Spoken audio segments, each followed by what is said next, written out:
आज की वीडियो में हम डिस्कस करेंगे श्रीनगर से गुलमर्ग के रास्ते के बारे में। अगर आप बच्चे के साथ ट्रैवल कर रहे हैं तो क्या क्या चीज़ों का ध्यान रखें, गंडोला राइड्स के बारे में, स्नो एक्टिविटीज़ कहाँ करें and of course the snowfall at Gulmarg. But I think it's the ultimate thing somebody can experience here in Gulmarg. 9 o'clock in the morning, day 3, and we are good to go. The distance between Srinagar and Gulmarg is around 52 kilometers and it takes around 2 hours to reach by road. अगर road condition की बात करूं तो काफ़ी अच्छे roads हैं और बहुत ही सीनिक भी। क्योंकि श्रीनगर से गुलमर्ग का रास्ता बहुत ज़्यादा लंबा नहीं है तो यहाँ से डे ट्रिप्स भी पॉसिबल हैं। इनफैक्ट काफ़ी लोग श्रीनगर से गुलमर्ग एक दिन में ही आना जाना करते हैं, जो कि हमारा भी आज का प्लान है। रास्ते में कई ऐसे पॉइंट्स आते हैं जहाँ पे आपको घाटी के बहुत ही सुंदर नज़ारे दिखते हैं और आपका मन करेगा कि आप बार बार गाड़ी रोक गए और उन नज़ारों का मज़ा लें।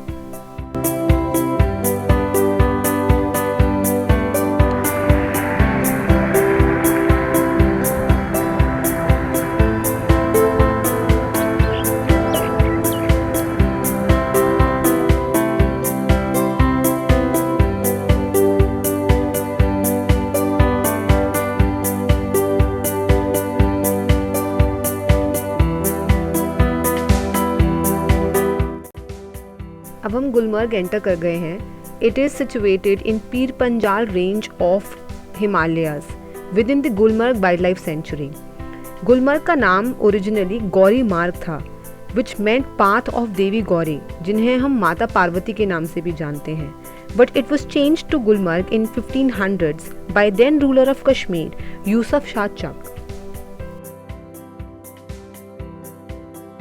गुलमर्ग एंटर करने के बाद आपको काफ़ी सारी छोटी छोटी दुकानें दिख जाएंगी, लेकिन जो मेन मार्केट स्टार्ट होती है वो पार्किंग एरिया एंटर करने के बाद होती है, जहाँ पे खाने पीने की शॉप्स, सोवेनियर्स खरीदने के लिए, या फिर अगर आपको सर्दियों के कपड़े खरीदने हैं या रेंट करने हैं तो उन सब की दुकानें आपको यहाँ मिल जाएंगी। आपको एक चीज़ का ध्यान रखना पड़ेगा कि यहाँ पे काफ़ी बार्गेनिंग होती है और आपको क्या प्राइस मिलता है एट द एंड आपकी बार्गेनिंग पावर पे और आपकी बार्गेनिंग स्किल्स के ऊपर काफ़ी डिपेंड करता है। हमने गाड़ी पार्क कर दी है और अब हमें कम से कम 1-1.5 किलोमीटर शायद वॉक करना पड़ेगा जब तक हम गंडोला राइड काउंटर्स तक पहुंचते हैं। इस एरिया में जो रिस्ट्रिक्टेड एरिया है, यहाँ पे सिर्फ उन्हीं गाड़ियों को अलाउ किया जाता है जिन लोगों ने अंदर वाले होटल्स के अंदर बुकिंग करा रखी है। Hotels range from 1000 rupees to 25,000 rupees per night. वैसे तो गुलमर्ग का मतलब होता है मेडो ऑफ फ्लावर्स, फूलों का मैदान, लेकिन हम यहाँ फर्स्ट वीक ऑफ अप्रैल में पहुँचे हैं और मेरी आंखों के आगे बर्फ़ के अलावा और कुछ नहीं दिख रहा है। In fact it will not be wrong to call it a snow paradise right now. Finally हम अपने गंडोला राइड्स के लिए पहुंच गए हैं, जो कि one of the world's highest है। हमें पता चला है कि गंडोला राइड्स के टाइम जो हैं that is from 11 o'clock in the morning till 3। अभी काफ़ी भीड़ लग रही है हम लोगों को सामने की तरफ, तो टिकट काउंटर तक चलते हैं, देखते हैं कि क्या होता है।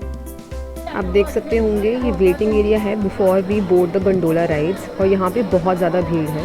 अगर आप बच्चे के साथ ट्रैवल कर रहे हैं तो आई वुड रिकमेंड कि आप उसको गोदी में लेके रखें, क्योंकि कोई ना कोई ऐसा ओवर एंथुजियास्टिक टूरिस्ट ज़रूर होगा आपके पीछे जो आपको धक्का देगा जल्दी से जल्दी अंदर घुसने के लिए। अगर मैं गंडोला राइड्स की बात करूं तो गुलमर्ग में 2 स्टेजेस में डिवाइडेड है गंडोला राइड्स। स्टेज 1 आपको पहुंचाती है कोंग डूरी, जहां पे सारी स्नो एक्टिविटीज़ होती हैं, और स्टेज 2 आपको पहुंचाता है अपर्वत। आपको स्टेज 2 पे जाने के लिए स्टेज 1 पे एक बार डी बोर्ड करना पड़ेगा और नेक्स्ट गंडोला राइड में बैठना पड़ेगा। अगर प्राइजेस की बात करूँ तो स्टेज 1 तक का प्राइस है 740 रुपीज़ और स्टेज 2 का है 950 rupees per person. These are 2 separate tickets that you need to buy for each stage.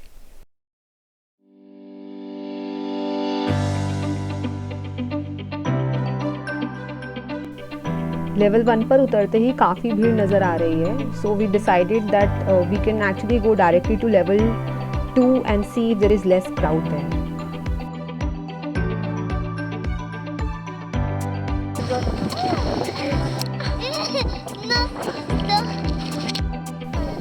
Please be prepared when you reach level 2। It is super windy और शेल्टर के नाम पे सिर्फ और सिर्फ गंडोला का जो वेटिंग एरिया है वही है।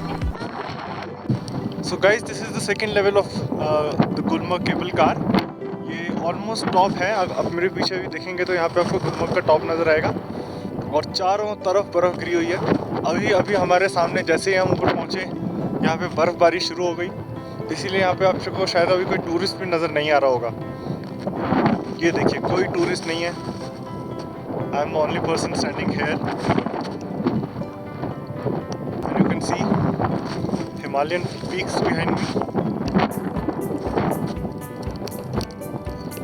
See, as I'm talking to you right now, it has again started snowing. देखिए अब आप शायद देख पा रहे होंगे कि कितनी हेवी स्नोफॉल शुरू हो गई है। White paradise.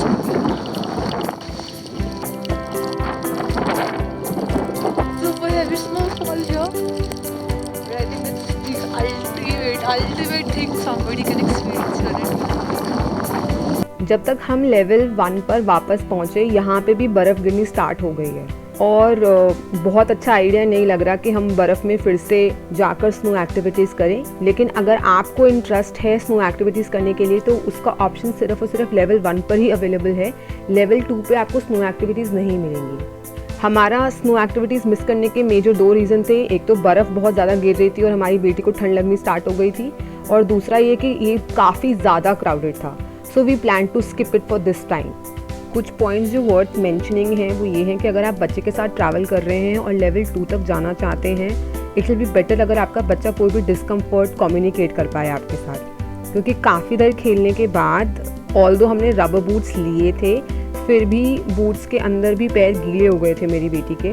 उसके अलावा आई वुड रिकमेंड कि आप एक्स्ट्रा क्लोथ्स ज़रूर लेके जाएं ऊपर, क्योंकि बच्चे स्नो में खेलकर एकदम से एक्साइटेड हो जाते हैं और काफ़ी गीले हो जाते हैं।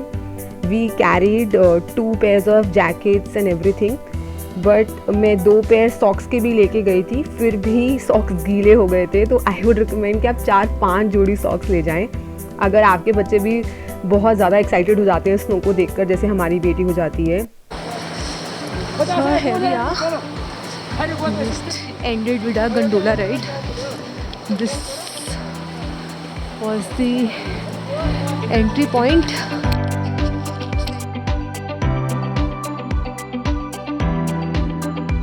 What are you doing? I'm slugging with mama.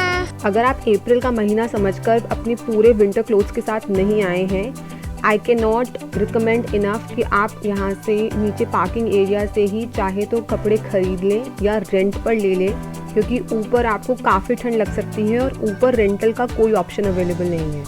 आप अपनी गंडोला राइड्स के बाद महारानी टेम्पल भी विजिट कर सकते हैं, जो कि शिवा टेम्पल के नाम से काफ़ी फेमस है। हम जब तक पार्किंग पहुँचे काफ़ी तेज़ बारिश शुरू हो गई, इसलिए अब प्लान सिर्फ ये है कि गाड़ी में बैठें और होटल जाएं।